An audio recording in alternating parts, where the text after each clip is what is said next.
양국의 기나긴 줄다리기 끝에 한미 관세 협상 극적 타결. 실용 외교의 큰 성과라는 여당의 평가 속에 한미 FTA 체제 해체에 아쉬움을 표한 이준석 개혁신당 대표. 제22대 국회의원. 바른미래당, 미래통합당 최고위원을 거쳐 국민의힘 당대표 역임. 외교 슈퍼위크를 보내며 보수 진영의 대미 외교관, 안보관 등 핵심 정책 노선에 대한 개선 필요성을 제기했는데 그러한 혁신에 투입되어야 할 지적 역량이 음모론에 소진되고 일부 선동가들에 의해 담론 수준이 계속 저하되고 있습니다. 이준석 의원이 본 한미, 한중, 한일 정상회담에 대한 평가와 한반도를 둘러싼 외교 지형의 변화, 집중 분석합니다. 외교 슈퍼위크 경주 에이펙 정상회의가 막을 내렸습니다. 국정감사 등으로 정치권은 뜨거웠는데요.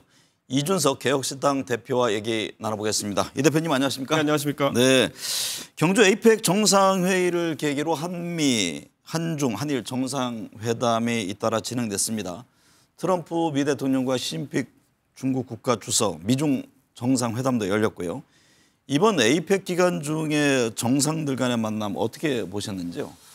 한미 정상회담이 임팩트가 컸기 때문에 나머지 한중과 한일은 사실 그것도 뭐 속보는 나오고 이랬지만은 네. 많은 국민들의 관심을 받지는 못했는데요. 그러니까 미국과의 관계 속에서 큰 물줄기가 하나 트인 것이 그래도 나머지 국가들과의 관계 속에서도 좀 가이드라인이 잡힌 게 아닌가 그런 생각합니다. 네, 가장 주목받았던 한미 관세 협상도 일단락됐습니다. 이 대표는 우리 경제에 미칠 충격을 상당히 완화시켰다면서 긍정적인 평가를 한 바 있는데요. 실질적인 성과 측면에서 몇 점을 줄 수 있을까요? 뭐 관세 입장에서는요. 우리가 워낙 트럼프라는 굉장히 어려운 상대를 맞이했기 때문에 저는 이 정도면은 뭐 통과 학점이다 이렇게 네. 보고 있습니다. 왜냐하면 여기서 오히려 걱정됐던 것은 이재명 대통령과 그 주변에서 이럴 바에야 뭐 차라리 관세를 내고 말지 이런 식의 이야기가 나오곤 했었거든요. 그런데 그게 사실 현대자동차라든지 국내 수출 기업에게는 감내할 수 없는 부담을 떠넘긴 것이기 때문에 어느 정도 입장 전환을 해가지고 이렇게 간 것이 다행이다라는 생각을 하고 있습니다. 그리고 특히 분납에 대한 부분은 굉장히 중요했던 것이요. 이게 우리나라의 거시경제 환경 속에서 환율 리스크가 불거지면은 우리 국민들이 일반 국민들이 힘들어집니다. 그렇죠. 예를 들어 원달러 환율이 1,600원, 1,700원 이렇게까지 올라가는 상황이 와서 환율 불안정성이 생기게 되면은 수입 물가나 이런 것들 바로 영향받고 그렇죠. 서민들의 삶에 영향을 주는 거거든요. 네. 저는 그래서 그런 부분이 잘 일단락된 것에 대해 가지고 긍정적으로 평가합니다. 네, 이준석 대표는 한미 관세 협상 타결을 계기로 보수 진영에서 계속되고 있는 뭐 트럼프 윤석열 구출론, 모스탄 음모론, 미국의 부정선거 개입설 같은 근거 없는 주장들이 정리돼야 한다고 지적했습니다. 특히 보수의 안보관, 경제관, 교육관에 대한 근본적 전환의 필요성을 강조했는데요. 보수 대변화가 필요하다고 보신 건지요? 저는 지금 보수 진영에서 사실 이재명 대통령 당선 이후에 계속 현실을 부정하면서 이것이 부정선거다라고 하는 하나의 괴가 있었고 또 하나는 곧 감옥에 있는 윤석열 대통령을 구출하러 누가 올 것이다. 네. 뭐 항공모함이 어디에 들어온다. 뭐 이런 식의 가짜 뉴스를 많이 퍼뜨리는 분들이 지금 있거든요. 근데 이분들이 물론 선거 지고 나가지고 기분도 안 좋고 화나가지고 이런 것들을 믿고 싶어하는 걸 수는 있겠지만은 그런다고 해가지고 보수정이 다시 과거의 어떤 그런 위치를 회복하고 이런 게 아니거든요. 네. 특히 이런 것들에 경도되게 되면은 과거의 민주당이 정말 오히려 과거의 민주당이 선거 연달아서 이명박 박근혜 시절에 지고 나서는 그들이 오히려 음모론에 경도됐었어요. 네. 지금 생각해보면 그때 김어준 씨 이런 분들이 전부 다 뭐 부정선거 주장하고 이랬던 거거든요. 근데 그게 과연 그들에게 집권하는 도움 됐겠습니까? 저는 마찬가지로 지금 상황에서도 이런 식으로 음모론에 경도돼가지고 가는 것 자체는 집권 도움이 안 된다. 그리고 제가 예전에도 뭐 얼마 전에도 중국에 대한 경계심을 가지고 중국과의 경쟁에서 이기기 위해서 하는 것과 중국에 대해서 무슨 말만 나오면 다 중국이 했다고 하는 것은 완전 다른 얘기거든요. 근데 최근에 그 경계선에서 위험한 방향으로 좀 움직이는 게 보입니다.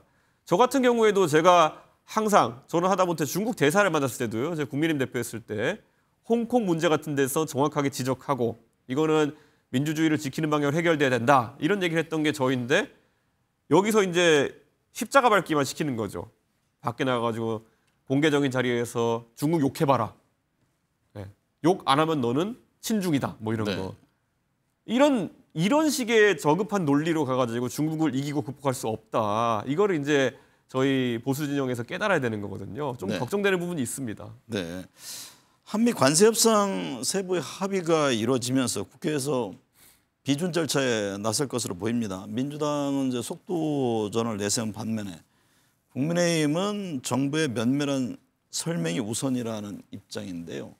이 대표는 어떤 입장이신지요? 민주당에서도 일단 어쨌든 큰 틀에서 합의는 됐겠지만 네. 세부 디테일에 관련해 가지고 야당의 역할이 오히려 있어야지만 미국과의 최종 조율 과정에서 협상력이 있을 수 있다는 것을 알아야 됩니다. 아니 원래 외교라는 게 그런 게 아니겠습니까? 가서 당국자 간에 이런 얘기 하는데 야, 이 조항은 아무리 해도 우리가 우리 야당을 설득하기 어렵다. 네. 그러니까 미국 측이 좀 양해해달라. 이런 게 있어야지 되는 것이거든요. 그래야 국익을 위해서 제일 좋은 결과가 나오는 것인데 민주당이 뭐 좀 착각하면 안 되는 것 같습니다. 야당의 역할이 지금 무엇보다 필요하고 네. 야당에게 지금 있는 실제적인 협의 결과와 어려운 지점을 공유하고 이건 좀 야당에서 강하게 얘기했으면 좋겠다. 이런 걸 이야기한다면 오히려 국익을 위해서 그렇게 공조할 수 있는 관계가 될 텐데 지금은 야당을 배제하고 가려는 모양새이기 때문에 그런 이야기가 나올 수밖에 없는 것이죠. 네. 트럼프 미 대통령이 핵추진 잠수함 건조를 승인했습니다. 이건 이제 진보 보수 정권을 넘어서 우리 정부가 추진해온 수건 사업이기도 한데요. 어떤 의미가 있다고 보십니까? 핵추진 잠수함은 사실 가장 중요한 용도가 대양 해군을 위해서 필요한 겁니다. 네. 그럼 대양 해군, 우리나라에서 대양 해군이 필요한 게 뭐가 있을까? 그랬을 때 소위 말하는 미국의 인도태평양 전략 속에서 중국을 대상으로 한 여러 가지 견제나 이런 것들을 수행하는 데 있어서 핵추진 잠수함이 많이 필요할 겁니다. 당장 과거에 미국이 호주에다가 오커스라고 해가지고 원자력 잠수함의 그런 어떤 도입을 승인했을 때 그때도 대중 견제를 목적으로 한 것이다라는 것이 사실 정가의 그런 다 이야기였거든요. 네. 마찬가지로 이번에 핵추진 잠수함이라고 하는 것은 우리에게 또 다른 영내 역할이 주어진 겁니다. 지역 내 역할이. 네. 그런데 저는 이재명 대통령께서 이것을 뭐 홍보하기 좋은 업적으로 가져갈 수는 있겠지만은 그러면 대한민국 해군의 역할이 변한다는 것 또한 인지해야 되는 겁니다. 네. 저는 그랬을 때 앞으로 이게 얼마나 순탄하게 진행될지는 순전히 앞으로 협의 과정에 달려 있다 이런 생각을 좀 하게 됩니다. 네. 민주당에서 에이펙 정상회의 기간에 맞아 무정쟁 주간을 제안했지만 국감장에서 여야 충돌로 뭐 이 제안은 무색해진 모양새입니다. 한편에서는 국감 무용론이 나올 만큼 국민들의 비판이 있었잖아요. 정쟁이 아닌 정책 국감이 될 수는 없는 걸까요? 저도 이제 국회의원을 이제 국감을 2번 해보니까요. 네. 사실 국감의 한계점이 좀 있긴 합니다. 왜냐하면 대한민국에서 정부나 이런 곳에서 자료 제출을 잘 안 하려고 하는 그런 모양새가 하나 있고요. 두 번째는 지금 저희가 속해는 과방위만 하더라도요. 네. 과학과 방송이 결합되어 있는데 과기부총리는 그 밑에 차관이 3명 있을 정도로 거대 부처입니다. 네. 방통위는 그냥 위원회 조직이고 그런데도 불구하고 우리가 국감에서 다루는 아니면 평소 국회에서 다루는 내용 중에 거의 한 8할이 방송 관련 내용입니다. 네. 방송을 장악하느니 뭐 누가 방송을 뭐 협박하느니 뭐 이런 것들을 다루게 돼 있거든요.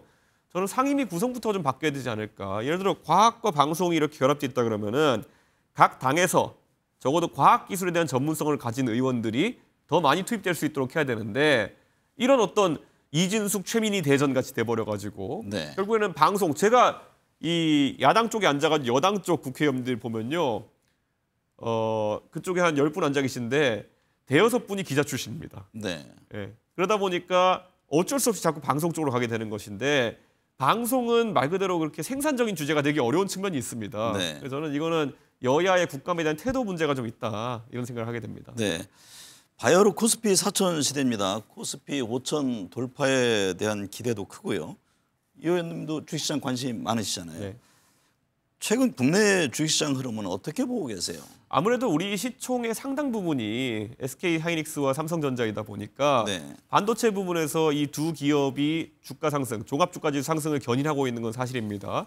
그런데 왜 내가 가진 주식은 아직 안 오르지? 라고 하는 것은 기업의 어떤 지배 구조라든지 이런 것에 대한 개혁이 아직까지 지지부진하다는 것을 좀 의미합니다. 네. 그래서 앞으로 뭐 상법에 대해 가지고 추가 개정 사안도 있고 하겠지만은 이런 것들이 잘 구현돼야지만이 해외 투자자들이 좀 더 관심을 가지고 들어오고 이런 과정이 되는 것이고 지금은 반도체 사이클상 삼성과 하이닉스가 올라가는 사이클 속에서 많이 주가지수가 오르고 있다 이렇게 보시면 될 것 같습니다. 말씀하신 대로 주식시장 체질 개선을 위해서 정부도 분주히 움직이고 있는데요.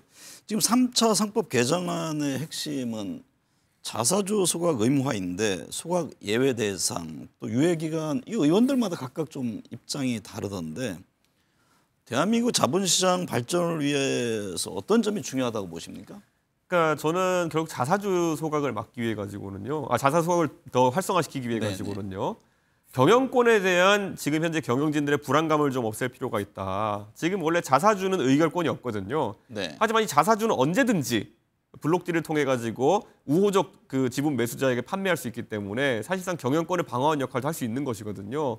그렇기 때문에 저는 이것을 계속 유지해야 되는 이유 중에 하나가 결국에는 회사의 경영권이라는 것이 해외 기업 사냥꾼이나 이런 사람들에게서 위협받지 않는 게 중요하거든요. 네. 근데 저는 그 부분에 대한 좀 안전장치를 같이 만들어 나가면서 이 상법 개정을 추진한다면은 당연히 저평가된 주식들에 대한 한 번 더 밸류업 기회가 될 수 있다 이렇게 판단하고 있습니다.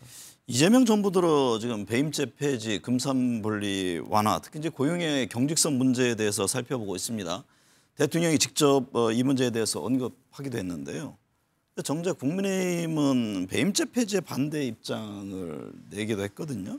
저는 이게 경제계와 보수 측에서 오래전부터 주장해왔던 사안 아닌가요? 저는 배임죄에 대해 가지고요. 이게 고무줄잣대처럼 활용되는 것이 당연히 사라져야 된다. 네. 이렇게 생각합니다. 경영이라고 하는 것은 항상 그를 통해서 이익이 발생할 수도 있고 실패가 발생할 수도 있는데 사후적으로 그 책임을 묻는다는 건 가혹한 것이거든요. 네. 그래서 이 배임죄라는 것은 훨씬 엄격하게 판단돼야 된다.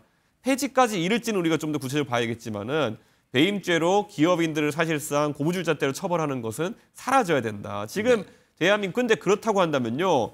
저는 민주당도 배임죄도 사실 사후적으로 기업인들을 처벌하기 때문에 경영을 위축시키는 것인데 그러면은 뭐 여러 가지 중대재해처벌법이라든지 이런 것들 네. 이런 것도 다분히 사후적인 관점에서 어떤 조치가 과거에 미흡했으니까 너 감옥 가 이런 거거든요. 네. 그러니까 민주당도 이 한 가지 장단을 만들어야 되는데 한쪽 장단으로는 노동계 주장하는 것처럼 이런 것에 대한 재해 처벌에 대한 것을 강화하고 그런데 여기 배임죄에 대해 가지고는 또 이렇게 다른 입장을 가지고 이러면 좀 철학이 좀 부재한 거 아니냐라는 비판 받을 수 있거든요.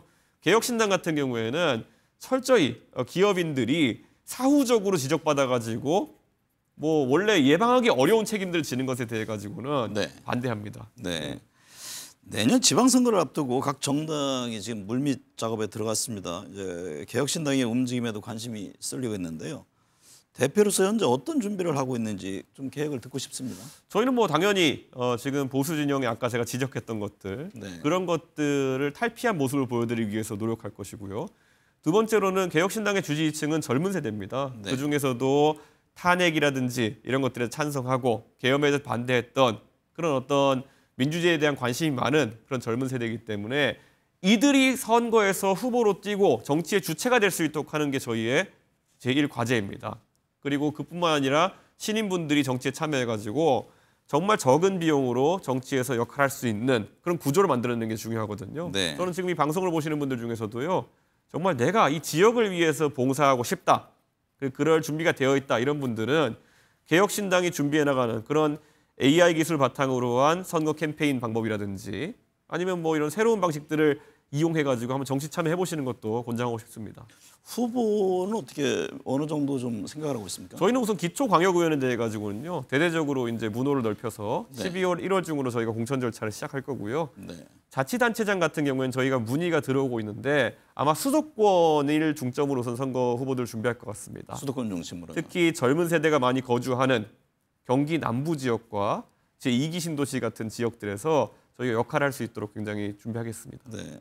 개혁신당이 기성 정치에 대한 개혁 또 젊은 보수 정치를 자처한 만큼 지방선거에서도 기존 정당과 좀 다른 인재 영입이나 공천은 원칙이 기대됩니다. 대표님이 생각하는 개혁신당만의 뭐 인재 전략, 지역 정치 혁신 방향은 어떤 겁니까? 제가 지난번에 동탄에서 당선될 때 그 지역이 원래 민주당이 65% 하던 곳이었는데요. 네. 그때 그 방정식 자체가 좀 바뀌었던 것이 지역에 아주 밀착해가지고 그에 맞는 공약을 준비해내고 무엇보다도 지금까지 대한민국에서 좀 정치 문화상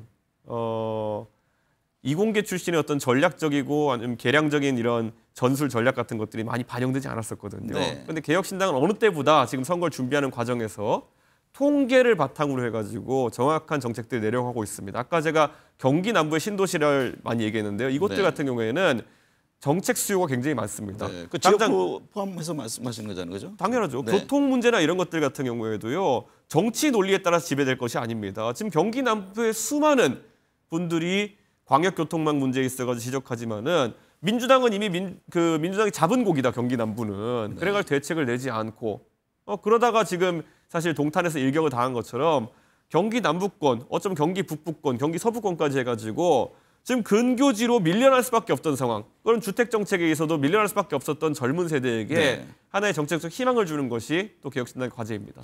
지방선거를 앞두고 국민의힘과의 관계 설정을 어떻게 가져갈지도 관심인데요. 최근 이제 부동산 문제 관련해서 여당을 협공하면서 이게 범야권 연대 움직임으로 이렇게 해석을 하는 분들도 있거든요.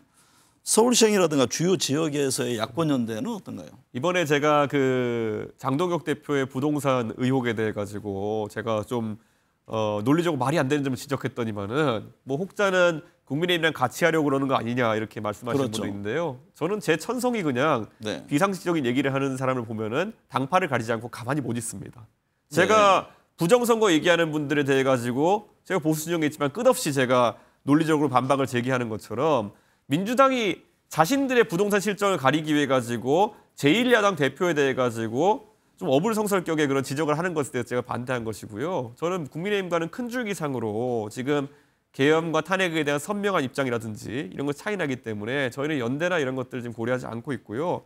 민주당도 하지만 제가 이번에 에이펙 관련해 가지고는 이런 일정한 성과에 대한 평가를 하고 네. 국민의힘과 결이 달랐던 것처럼 이게 뭐 예전에 보면은 뭐 중도라는 것이 애매모호하게 간보는 정치처럼 된 적이 있었는데요. 그게 아니라 저희는 굉장히 논리적이고 이성적으로 정치를 하려고 하는 집단이기 때문에 네. 그런 면에서 저희가 논리적으로 이성적으로 연대할 수 있는 세력이 있다면은 충분히 할 수 있지만은 아직까지는 양당이 당파적인 입장에 매몰된 것 같아가지고 고려하지 네. 않고 있습니다. 서울시장 경기지사는 어떻게 후보 냅니까? 저희는 서울시장은 이미 저희 김정철 최고위원, 굉장히 네. 변호사로서 훌륭한 이력을 가지고 있고 그리고 또 본인이 의지를 가지고 준비하고 있기 때문에 서울시장 후보는 이미 내는 것이 확정되었다 이렇게 보시면 될 것 같고요. 경기도 같은 경우에도 지금 저희가 이야기를 나누는 분들이 있습니다만은 네. 결국 저희가 한 내년 초 됐을 때 당세가 어느 정도에 따라 가지고 그분들의 결심이 영향받지 않을까 그런 생각하고 있습니다. 이 대표가 직접 움직이지는 않으시나요? 저는 뭐 동탄의 발전을 위해 가지고 제가 할 수 있는 일이 있다면은 하겠지만은 지금 국회의원으로서 해야 될 일이 아직 많고 만약에 제가 뭐 경기도지사에 도전하는 게 어떻겠냐 말씀도 하시는데요. 네. 동탄 문제를 해결하기 위해서라면 모르겠지만은 아직까지 전 준비가 안 된 것 같습니다. 아직까지라는 말에 좀 주목하겠습니다. 급변하는 국제정세와 다가올 지방선거 속에서 개혁신당이 어떤 새로운 정치와 해법을 제시할 수 있을지 이준석 대표의 앞으로의 행보를 지켜보겠습니다. 이 대표님 오늘 감사합니다. 네, 감사합니다.